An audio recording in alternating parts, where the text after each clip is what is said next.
In this video, we'll take a tour of the ProjectDox dashboard and homepage. After you log into ProjectDox, the dashboard will open. To go to a specific project, select the name of the project. Otherwise, select View All Projects to go to the ProjectDox homepage. We'll go ahead and select View All Projects. You'll be redirected to the Projects section of the homepage.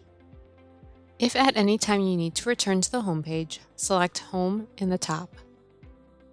To search for a project, go to the search field at the top and start entering the permit number or project name. A list of projects will start to appear in a drop-down list. To open a project, select the appropriate one from the list. There are two tabs on the homepage: Tasks and Projects. There are several columns we'd like to highlight in the Tasks tab. The Tasks tab contains tasks that have been either assigned to you as an individual or a group that you are a member of. The first column is Action. If the Action button says Complete, the task has been accepted. If the Action button says Accept, it's pending and ready to be accepted. The Task column contains a link to the task. A task's name will contain a review cycle number. Number 1 means the request is new, and any number after 1 is a resubmission. To open the eForm window, select the name of the task. The Project column contains a link to the project. Projects will have the same name as the permit number that was created in ELMS. The Group column shows the group that the task has been assigned to. The Status column shows the status of the task. If it says Pending, the task has not been accepted. If it says Accepted, the task has been accepted. The Due Date column shows the date in which the task must be completed by. This date is based on the review cycle and permit type. If a task is overdue, the due date will be red. And finally, the Description column usually contains the permit type. The Projects tab contains a list of all projects in ProjectDox. The Action column is a quick way for you to access a specific tab within a project, including the project's tasks, status, reports, information, and files. To open a project from the Projects tab, select the project name.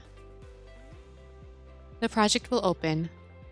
Here you'll be able to access the tasks, files, status, information, and reports associated with the project. The Reviews tab will only show if the project has comments and/or markups. Let's go back to the ProjectDox homepage.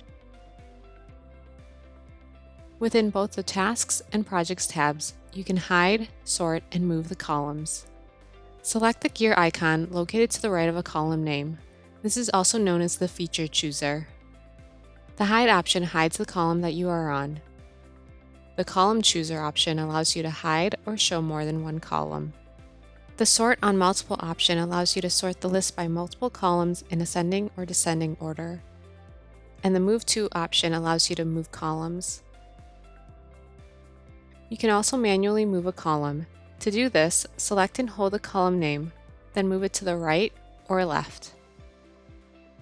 To sort the rows by ascending order, select the column name. An up arrow will appear indicating that the rows are now arranged in ascending order. To sort the rows by descending order, select the column name a second time. A down arrow will appear indicating that the rows are now arranged in descending order. Once you've hidden, adjusted, and sorted columns, select Save Settings in the top left corner to save your changes. A message will pop up to let you know that the settings have been saved. To change back to the default column settings, select Reset Settings in the top left corner. And that wraps up our tour of the ProjectDox dashboard and homepage.